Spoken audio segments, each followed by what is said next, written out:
할렐루야. 아멘. 하나님의 사랑하심과 예수 그리스도의 구속의 은혜가 오늘 말씀을 통하여 우리를 온전하게 하시고 새 사람으로 거듭나게 하실 것을 믿습니다. 사랑하는 성도 여러분, 지혜로운 사람은 어떤 사람입니까? 똑똑하면 지혜로운 사람입니까? 그렇진 않지요. 가끔 똑똑한 사람을 만나면 정말 아는 것이 많습니다. 그리고 지식이 참 풍부한 것을 볼 수가 있습니다. 그런데 이 지식과 그 삶은 또 다른 별개더라고요. 그러니까 똑똑한 사람이 잘 산다 이런 것도 아니더라고요. 미국 대학교 그 입학 사정을 보면서 제가 참 많이 놀랐습니다. 특히 그 미국 명문 대학들이 그 수준 높은 학생들을 그 뽑는 과정을 보면서 참 많이 놀랐어요. 한국에서 자란 저로서는요, 비교 아닌 비교를 할 수밖에 없더라고요. 보통 그 한국에서 우리 그 대학을 가려면은요, 그 수학 능력 그 평가를 통해서 시험을 치고, 그리고 학교 안에서 그 내신을 잘 보고, 그래서 수능과 그리고 내신만으로 그 학생이 이제 대학을 들어가게 되는 거죠. 그래서 수능 만점에 내신 1등급이면 서울대와 그 일명 스카이라 그러죠. 뭐 서울대, 그 다음에 고려대학교, 연세대학교 이런 대학들에 들어갈 수준이 됩니다. 하지만 수능을 만점을 받더라도 내신 등급이 예를 들어 뭐 2등급, 뭐 상등급, 4등급 그런 경우에는 사실 스카이 대학에 참 들어가기가 어렵죠. 거의 불가능하다 보면 됩니다. 반대로 내신이 1등급이라 그래도 그게 수능을 나름 좀 기준에 못 미치게 되면은요, 또 좋은 대학에 들어갈 수가 없게 되죠. 그래서 한국은요, 뭐 재수는 필수, 뭐 삼수, 사수 이런 이야기가 흔히 우린 들을 수가 있습니다. 그런데 미국은 좀 다르더라고요. 미국은요, SAT 성적이 만점이 아니어도, 그리고 그렇게 높은 점수가 아니어도 그 학생이 충분히 하버드에 들어가는 기회가 있습니다. 왜 그러냐면 그 학생의 리더십이 성적만큼이나 학교를 들어가는 평가 기준이 되기 때문에 그렇습니다. 어떤 면에서는요, 성적보다도 그 아이의 자질을 더 높이 평가한다고 볼 수가 있습니다. 한 번은 신문에 기사가 난 걸 본 적이 있는데요. 한 학생이 SAT 만점을 받았어요. SAT 만점 받기가 쉽지 않잖아요. SAT 만점을 받고도 하버드에 떨어졌다라는 기사를 본 적이 있습니다. 그런데 그 학생은요, 공부, 즉 knowledge 외에는 준비한 것이 없었던 거예요. 반면 제가 아는 그 한 목사님의 자제는요, 고등학교에서 동양인 최초로 그 학생 회장이 된 거예요. 네, 그래서 이 친구가 물론 공부도 잘했죠. 그런데 뭐 이 SAT 성적이 그렇게 고득점이 아니었는데도 불구하고 이 친구가 그 하버드 대학에 그 조기 전형을 넣었는데 빨리 하버드 대학에서 이 친구를 스카우트해 가는 것을 제가 본 적이 있습니다. 하버드는 판단한 거죠.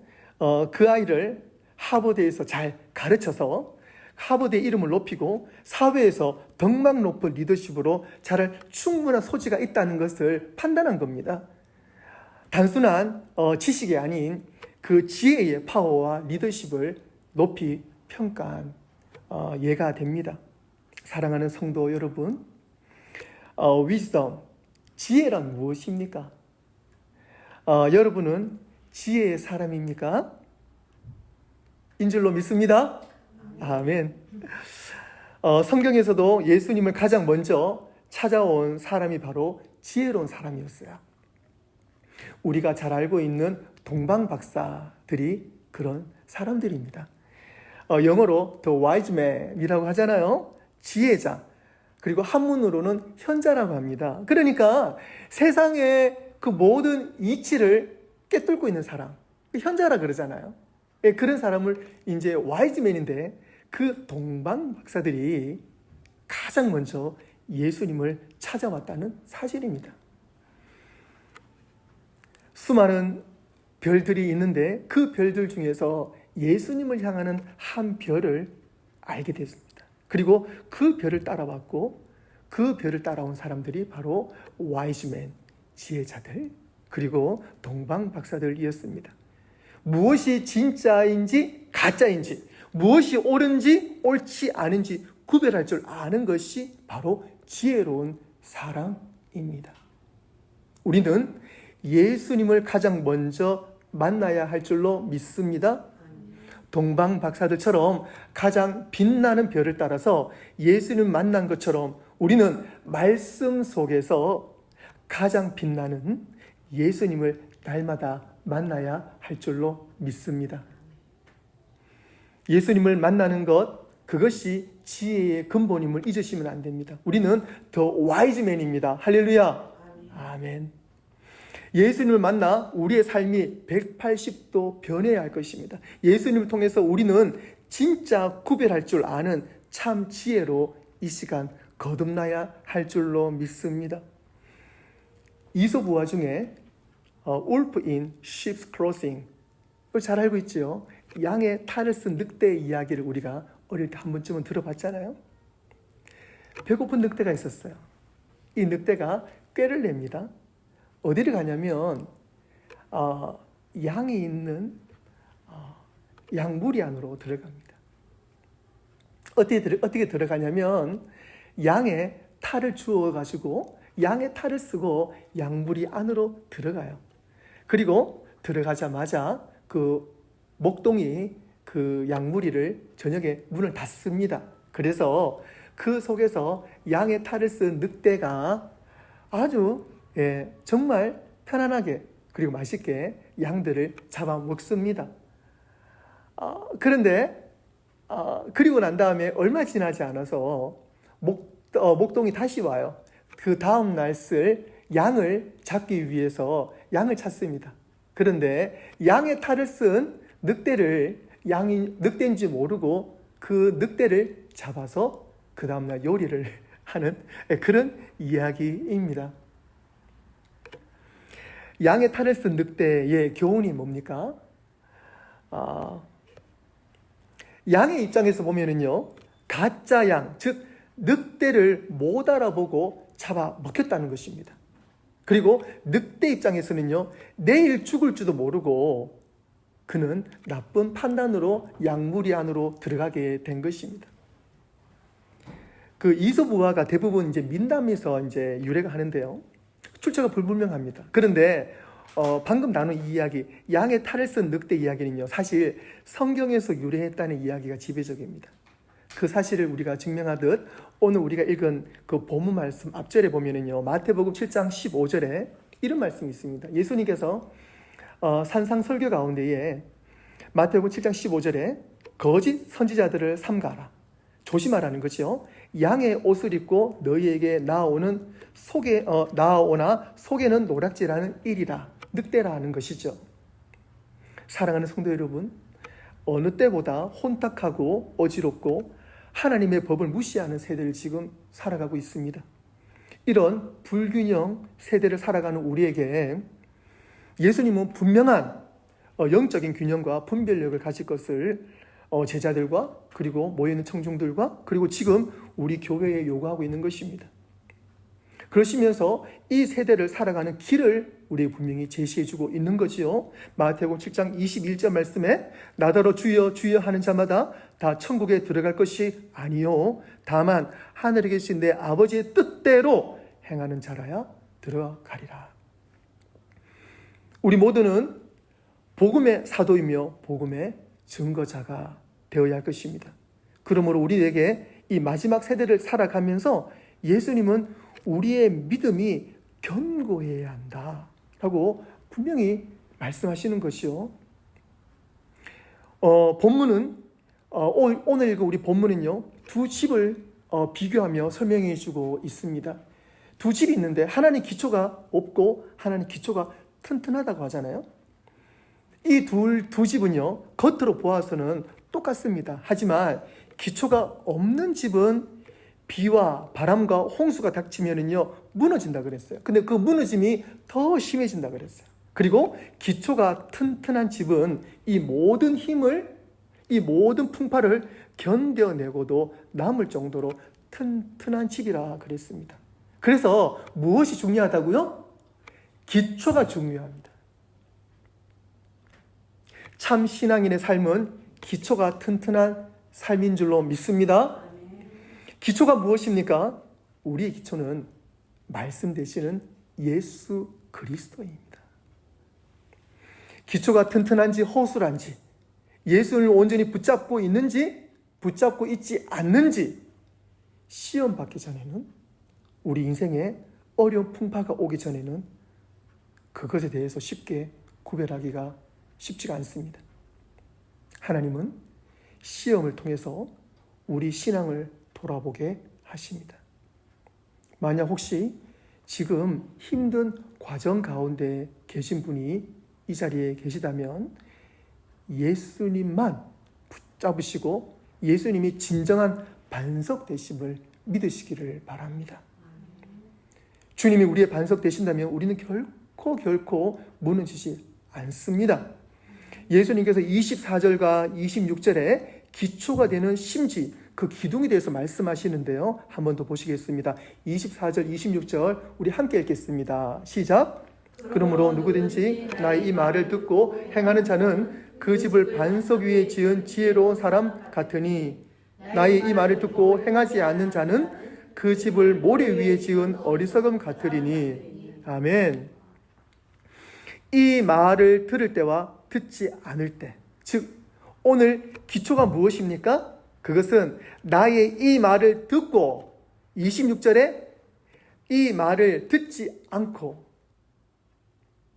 sayings of mine, 그리고 sayings of mine, 누구의 말씀이요? 예수 그리스도 말씀을 듣고 듣지 않고. 여러분은 예수님의 이 말을 얼마나 경청하고 계십니까? 우리는 이 말을 들어야 살 수 있음을 믿으시기를 바랍니다. 이 말이라는 것은 한 가지 말씀이 아닙니다. 그것은 창세기부터 우리에게 늘 말씀하시는 성경을 말씀하시는 것입니다. 바로 복음입니다. 예수님의 자녀를 회복시키시고 구원하시는 이 복음의 말씀을 우리는 날마다 들어야 할 줄로 믿습니다. 이 말을 우리가 날마다 듣고 이 말을 새기고 예수의 말씀을 듣고 살아가는 자는 반석 위에 세워진 집과도 같다고 오늘 주님께서는 말씀하신 것입니다. 26절에 나의 이 말을 듣고 행하지 않는 자는 그 집을 모래 위에 지은 어리석음 같다라고 말씀하십니다. 온전한 신앙은 마음에 말씀의 뿌리를 깊이 뻗어 삶에서 역동적으로 말씀이 움직이는 삶을 살아야 합니다. 말씀이 움직일 때 우리는 흔들리지 않습니다. 말씀이 움직일 때에 우리는 굴복하지 않습니다. 말씀이 내 속에서 역동적으로 움직이실 때에 우리는 무너지지 않을 줄로 믿습니다. 골로새서 2장 6절 7절 말씀하십니다. 그러므로 너희가 그리스도 예수를 주로 받았으니 그 안에서 행하고 그 안에서 뿌리를 박으며 세움을 받아 교훈을 받은 대로 믿음에 굳게 서서 감사함으로 넘치게 하라. 사도 바울은 우리 그리스도인들이 전적인 하나님의 은혜로 예수님을 믿고 있지만 그 안에 있지 않으면 유익이 없다라고 경고하십니다. 사도 바울 또한 이 세대를 바라보면서 수많은 속임수와 거짓 선지자들 가운데 우리가 예수님 말씀 안에서 배운 대로 예수님의 말씀 안에서 온전히 믿고 예수님 말씀을 행하고 그 안에 뿌리를 받고 그 안에서 감사한 삶을 역동적으로 살아가라고 오늘 골로새서 말씀을 통해서 우리에게 증가하고 있는 것입니다. 먼저는 행해야 합니다. 말씀을 듣고 우리는 그 말씀을 들은 대로 행하며 살아야 됩니다. 이 행한다는 것은요, 뿌리를 내리는 과정입니다. 믿음대로 행함은 작은 예수의 실천입니다. 우리는 꼭 실천해야 합니다. 우리는 믿음 생활을 멈추면 안 됩니다. 믿음은 들은 대로 듣는 것에 대해서 우리는 실천을 하며 살아야 됩니다. 내 의지를 실천하기가 쉽지 않습니다. 그래서 우리는 날마다 기도하고 성령님을 의지해야 됩니다. 성령님의 붙들림으로 살아야 됩니다. 그럴 때 우리는 행하는 삶을 살 수가 있습니다. 그리고 그 행하는 삶 속에서 예수 그리스도의 열매 맺는 삶을 살 수가 있습니다. 우리는 말씀의 뿌리를 내려야 합니다. 삶에서 뿌리를 날마다 내려야 합니다. 내 몸이 편안하고 그 편한 쪽으로 바란 쪽으로 가는 것이 아니라 성령님이 말씀하시는 것으로 나가는 영적인 민감함을 말씀을 통해서 우리는 들어야 합니다. 말씀을 통해서 우리가 삶을 살아야 합니다. 그래서 우리는 말씀이 필요합니다. 말씀대로 행하는 것은 곁길로 빠지지 않는 가장 안전한 길입니다. 캄캄한 밤에 우리는 그냥 가면 어디로 가는지 알 수가 없습니다. 그런데 적외선 카메라가 있어요. 주로 전쟁에서 많이 쓰고 또 밤에 일하시는 분들 많이 쓰는 적외선 카메라를 보면은요, 정말 신기할 정도로 앞이 잘 보입니다. 말씀이 그렇다는 것입니다. 우리 인생은 한 치 앞을 내다볼 수 없지만 우리가 말씀을 가지고 있게 되면 적외선 카메라와 같습니다. 말씀이 우리 인생의 길을 비춰주실 줄로 믿습니다. 그리고 뿌리를 박아야 합니다. 건강한 나무의 기준은요, 기둥이나 잎사귀가 아니죠. 건강한 나무의 기준은 바로 뿌리에 있습니다. 지난주, 지지난주 미국에 좀 위험하고 좀 큰일이 있었죠. 특히 이제 플로리다를 중심으로 이 동부 쪽에 큰 태풍이 일어났습니다. 그래서 그 일을 놓고 우리가 많이 기도했었는데요.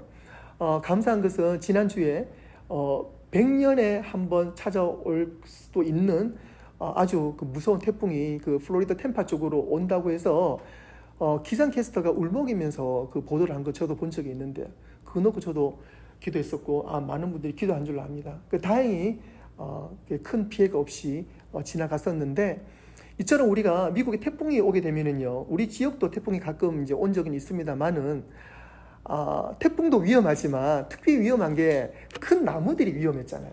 그래서 큰 나무들이 쓰러지면은요, 집을 덮치기도 하고, 그리고 이제 자동차를 덮치면서 좀 많이 위험한 경우가 있는데, 뿌리가 튼튼한 나무는 쓰러지지 않습니다. 하지만 이 뿌리가 튼튼하지 않은 나무는요, 태풍이 오게 되면 쓰러지게 됩니다. 이렇듯 우리는 말씀으로 어려운 상황을 이겨낼 때에 뿌리가 튼튼한 나무가 그 어려움을 이겨내고 척박한 땅 가운데에 뿌리를 내려서 영양분을 흡수하듯이, 우리가 어려움과 시험을 만났을 때에 말씀으로 말미암아 그것을 이겨내고 뿌리를 받게 되면 우리 인생 가운데에 어떤 어려움이 있어도 우리는 든든히 쓰러지지 않고 버티고 이겨낼 줄로 믿습니다. 그것이 바로 말씀의 능력이고 우리가 예수를 믿는 믿음의 능력입니다. 그런데 우리가 믿으면서 한 가지 정말 중요한 또 포인트가 있습니다. 그게 뭐냐면 감사하는 것입니다. 어떠한 어려운 상황에서도 우리가 먼저 감사하시기를 바랍니다. 아멘. 감사의 그 믿음을 놓지 않는다면 정말 감사한 열매가 꼭 맺어질 것입니다. 계속적인 감사는요, 접착제와 같아요.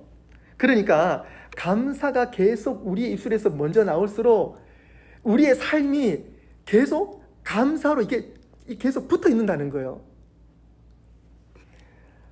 작년에 여러분 기억나세요? 제 아들이, 큰 아들이 이제 대학교 트랜스퍼하기 위해서 혼자서 이제 자동차 여행으로 매사추세츠를 갔다가 내려오는 길이었는데 많이 피곤했나 봐요. 그래서 고속도로에서 졸음 운전으로 앞차를 받은 거예요. 사고가 난 거죠. 밤 11시쯤 전화가 왔어요. 아빠, 저 사고 났어요. 어디서? 고속도로였어요. 그 말을 듣는데 순간 앞이 깜깜하면서 놀랐어요. 그런데 괜찮아. 그러니까 저 괜찮아요. 앞차도 괜찮다는 거예요. 차는 사고가 났지만 사람이 괜찮다는 거예요. 그 말을 듣고 나니까 그 제 속에서 이제 감사가 먼저 나오는 거예요. 하나님 감사합니다. 일반 우리가 국도도 아니고 동네도 아니고 고속도로에서 사고가 났는데 크게 다치지 않은 것 하나님 감사합니다. 그러면서 제가 이제 차를 몰고 사고는 현장으로 가는데 그냥 계속 감사가 나오는 거예요. 가서 보니까 이 아들 차는 거의 반파가 된 상황이었죠. 앞차는 다행히 이제 SUV 차량이었는데 뒤에 범퍼인데 다행히 큰 데미지는 없었고, 어쨌든 간에 중요한 것은 그 아들이나 이 앞 사람이나 크게 다치지 않은 거예요. 그래서 너무너무 감사했고요. 너무너무 그 감사가 그냥 계속 나오는 거야. 그래서 이제 저도 이제 이 아들에게 참 감사하다, 별일 없어서 감사하다, 자기도 감사하다는 거야.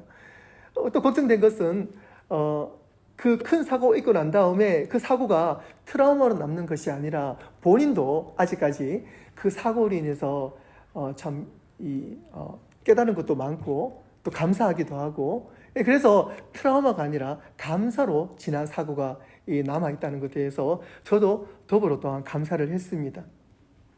사랑하는 성도 여러분, 여러분의 기초는 지금 어떻습니까? 태풍이 와도 튼튼하십니까? 눈보라가 닥치고 사고가 나도 문제가 없습니까? 할렐루야, 아멘. 우리 아멘 하고 시작하자고요. 감사합니다 하고 시작하자고요. 그게 지혜의 자유의 모습입니다. 우리에게는 반석 되시는 예수님이 계십니다. 할렐루야, 아멘. 지혜의 주인은 예수님이십니다. 예수님이 우리의 반석이시며 참 지혜이십니다. 우리는 예수님을 통해서 세상을 보고 예수님의 은혜로 이 세상에서 참 가치를 누리며 살아가고 있음을 믿으시기를 바랍니다. 사랑하는 성도 여러분, 참 지혜 되시는 예수님을 이 시간 꼭 만나시고 놓지 마시고 우리가 세상에 나가서 참 지혜롭게, 은혜롭게, 능력의 성도로 살아가시는 저와 여러분 되시길 주님의 이름으로 축원합니다. 마태복음 7장 7절과 8절 말씀 우리 함께 읽어보겠습니다. 구하라 그리하면 너희에게 주실 것이요, 찾으라 그리하면 찾아낼 것이요, 문을 두드리라 그리하면 너희에게 열릴 것이니 구하는 이마다 받을 것이요, 찾는 이는 찾아낼 것이요, 두드리는 이에게 열릴 것이니라. 아멘. 기도하겠습니다.